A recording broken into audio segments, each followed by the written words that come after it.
Hey, this is Mad Matt from Budget Boosting.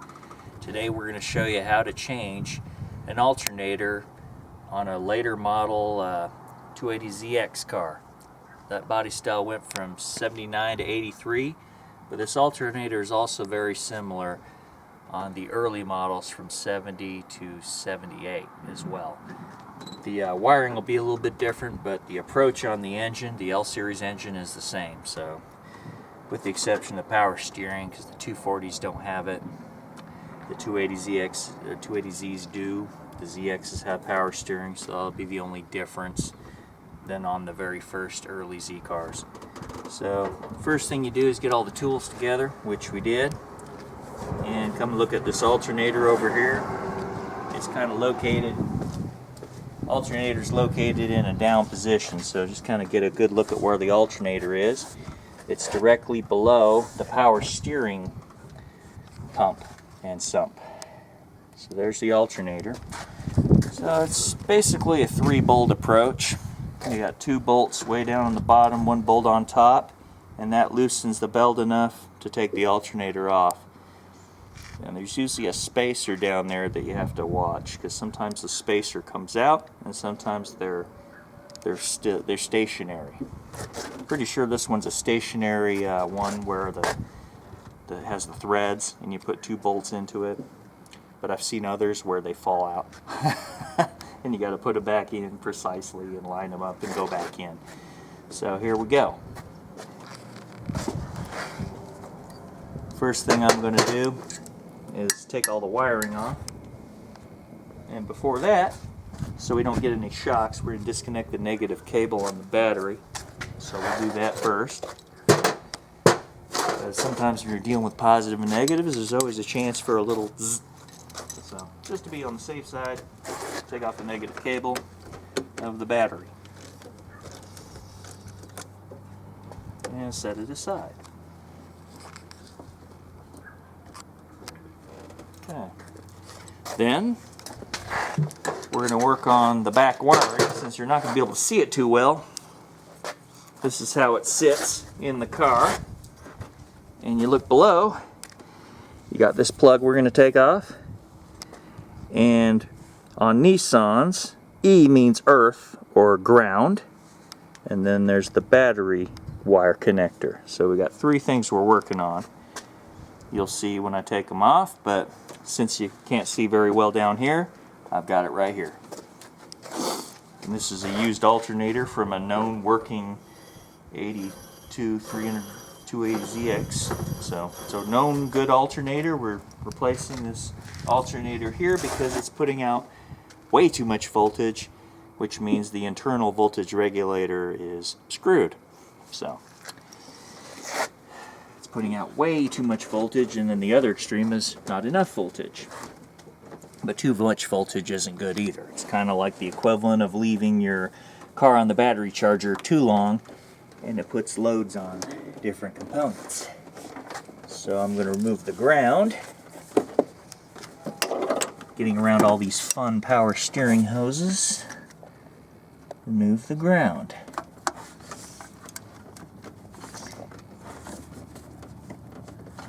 Get in there. There we go.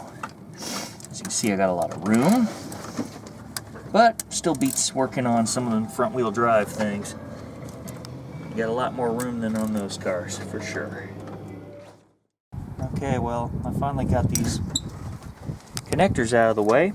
Got the battery one, the ground, and the 2-prong plug. And this is also the oil pressure sender plug. I took that out because it's all sharing the same wiring harness, just to get it out of the way. And now I need to loosen those alternator bolts, which is a 12mm for this car.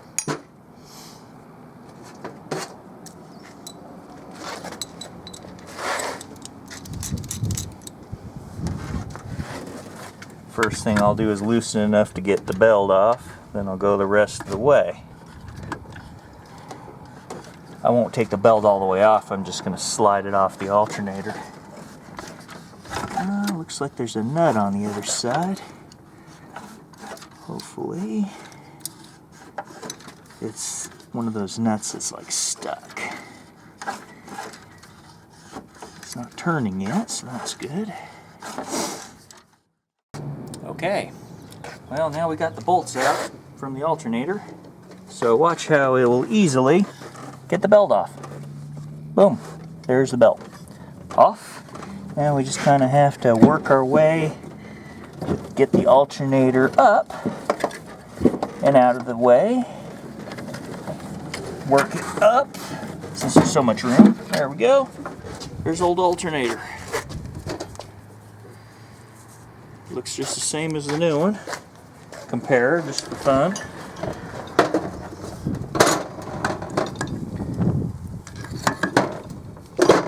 Everything in the same place. You know, there's your connector plug, the earth, and the battery. So that's the same one. Work this guy in that tight location. And as you can see, that lower mount, take a look at that right there. See? Here's where the threads are at for both sides. That's your lower mount, and here's your upper mount. So bolt here, bolt there, and you got to get these right mounted right with the mount. Nice and easy. So now we'll go down with this. Kind of go in and out. And in the mount. There we go. And since get the belt. Just for fun, put the belt there to hold things steady. Okay. Get a bolt.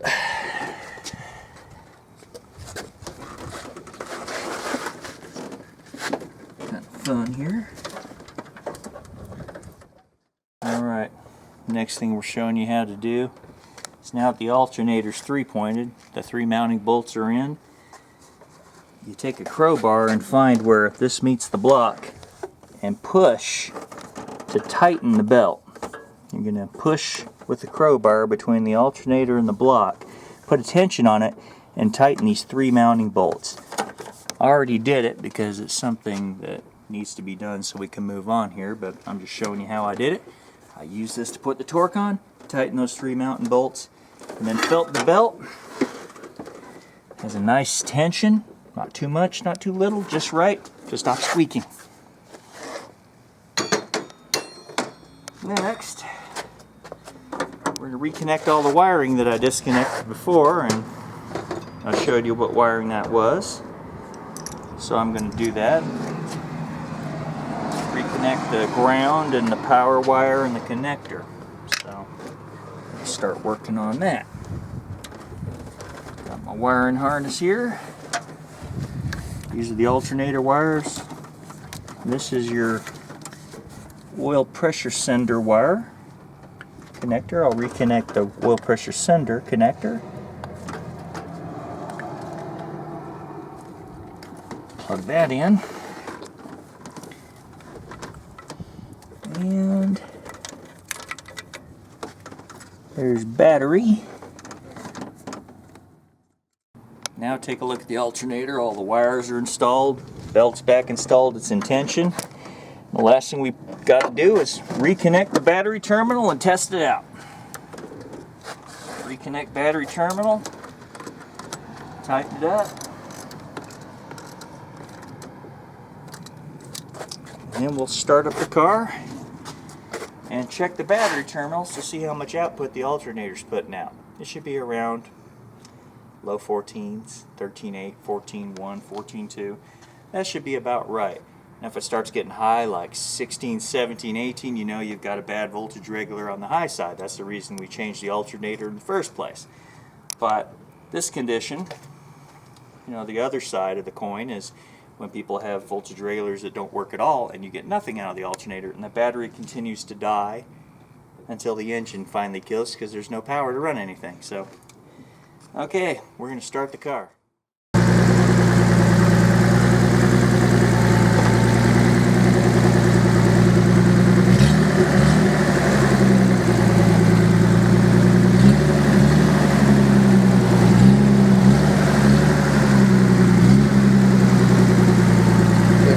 kind of hold the terminals, I'll give it gas while you put the alternator on.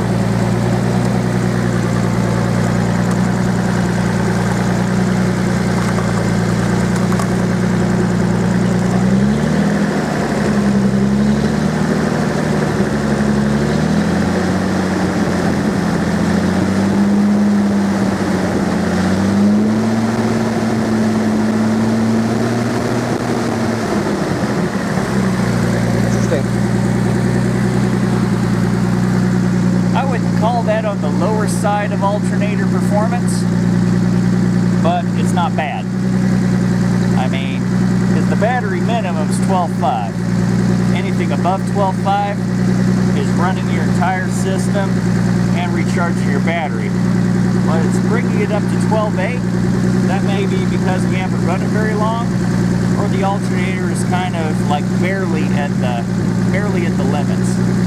So this used alternator, in my opinion, you should be seeing about 13.8, 14.1 from a really good, strong new alternator. This one's kind of on the tired side, but it still will prevent your battery from dying. So it'll work for a while until it gets a new alternator. So there you have it. Sometimes the used parts aren't exactly what they're cracked up to be. It's not bad, but it's not that great. And thanks for watching Budget Boosting. If you like us on Facebook, like us on our YouTube page, go to our website, budgetboosting.com, explore the site, enjoy it, check it all out. Please feel free to purchase our Budget Boosting window stickers. I mean, great addition to any car. It's one way to sticker tune for performance. And hey, you'll be doing it right. Okay, and after all, remember, knowledge is power. It's horsepower. The throttle body and the throttle position sensor are different than most other cars. Most other cars you can walk right up and go, oh, there's the throttle position sensor. Like we'll walk over to a Z and I'll show you how easy it is to find a throttle position sensor on most cars. Okay, you walk up to this car, 1986 300ZX Turbo, and you find the throttle. Hey, there's my throttle. Directly across from the throttle is the throttle position sensor. Boom, there it is. Easy to find. We'll walk up to a Buick and I'll show you the same thing. Okay, we'll walk up to the Buick and look at the throttle body. You find the throttle, and there's the throttle position sensor on the other side. Opposite side of the throttle. Most cars are that simple, but these 1985 through 1996 Ford series Broncos and F-250s, they had to be different.